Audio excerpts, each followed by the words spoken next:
What's up, YouTube? I'm back with another video.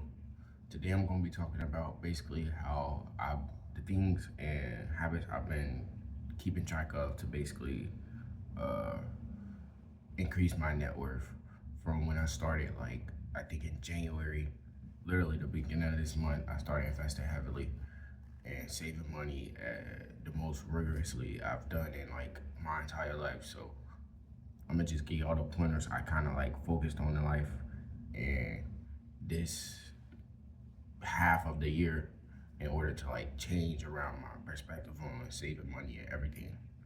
The first thing is basically if you're addicted to anything that's causing you to spend money very often, almost daily, you have to cleanse yourself of that addiction.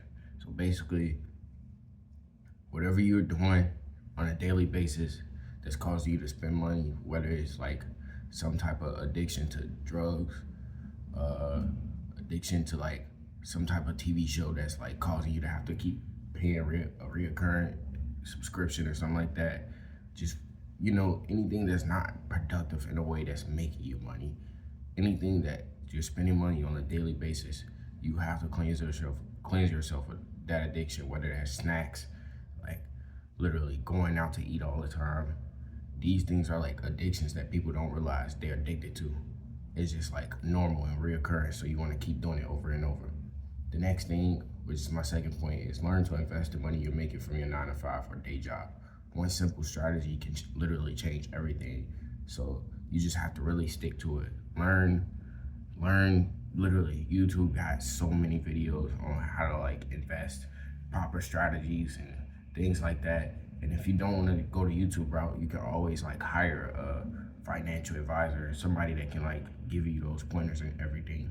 So learn to invest your money, the money you're making from your 9 to 5 and or your day job, whatever you want to call it. And literally one simple strategy can change all the way you look at money, the perspective you have on it, the way you spend it, and overall just literally how much money you're making in general. Like it could probably add cash flows or add assets. So that's the second point. Third point is discipline. Being able to recognize and hold yourself accountable for bad habits. Become more self-aware. You need to be able to like reflect on yourself and the things you do and be like, yeah, I need to change this to become better in that area. That's how you're gonna like realize like certain areas of or parts of you are like, not producing its best self.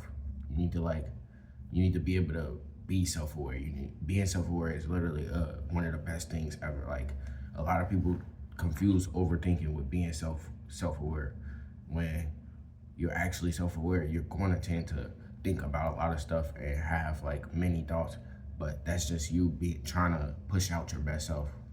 And a lot of people steer away from being self-aware because they don't want to, they want to avoid problems. They want to avoid the main problems they having within. So that was the third one, basically just discipline, being able to recognize and hold yourself accountable for bad habits.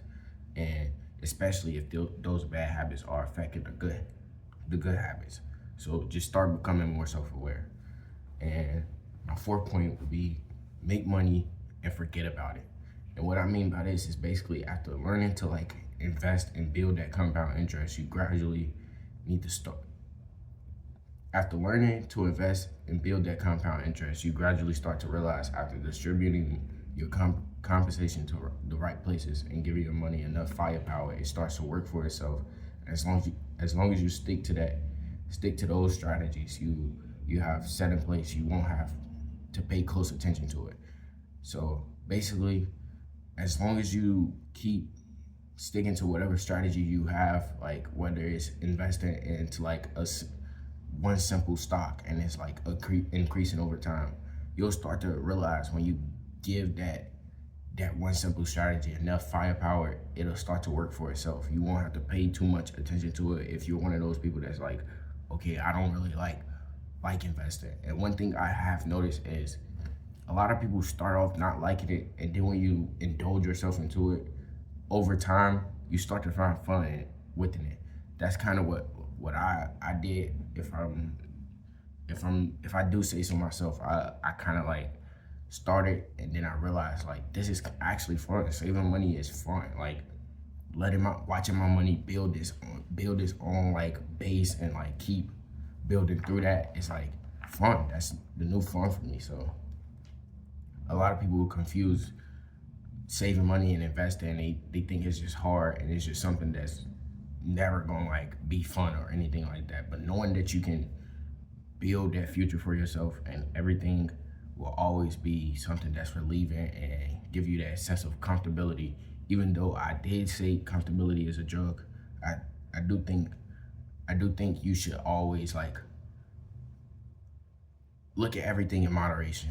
You can be comfortable at some points in life when you work hard enough. Like, so that's my fourth point. That one was kind of like a sub point. Another sub point under this one is basically when you do these things, it'll continue doing what it knows best, growing, literally. So if you keep investing into that time and everything, it'll keep doing what it knows best and keep growing. And my fifth thing is basically substitute the time you spend trying to have fun in the moment and seeking highs, and start putting that same time and effort into seeking more knowledge. So I'm gonna read that one over again. Substitute the time you spend trying to have fun in the moment and seeking highs, and start putting that same time and effort into seeking more knowledge. Literally just transfer that same mindset and that same thought process you go through, and start transferring it over to seeking more knowledge. The more knowledge you gain, the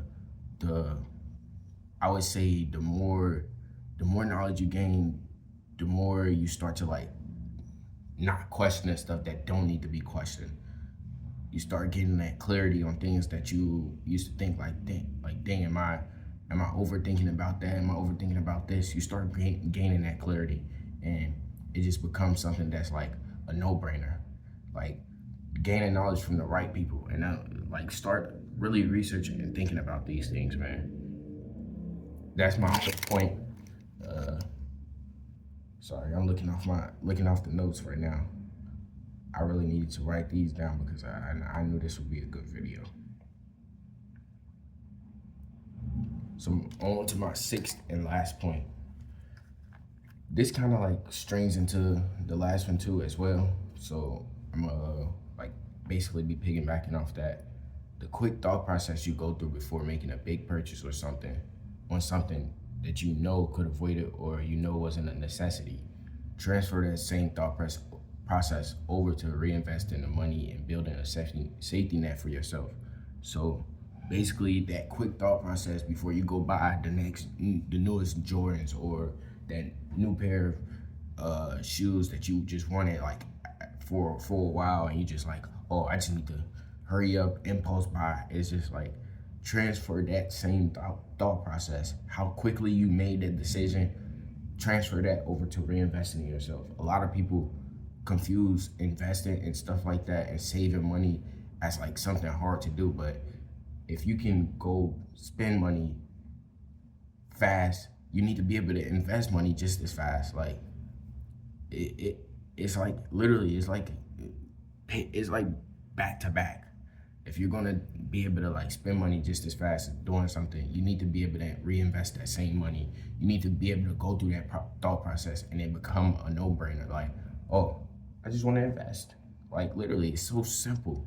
It's so simple, and it's probably easier said than done. But coming from somebody who's actually making that step forward, and somebody that's actually been doing that, like having that thought process, like, nah, I'm not gonna spend money on that. Like I have a wide span of shoe collection, and I haven't bought a pair of shoes and I don't know how long. Literally, like I've kept myself from doing that because I know that it's a big chunk of my money. It'll take a big chunk. Like now, if I build the safety net and comfortability to actually be like, hey, I actually want to give myself something nice, then I can go do it because I've been able to stay down and make those decisions.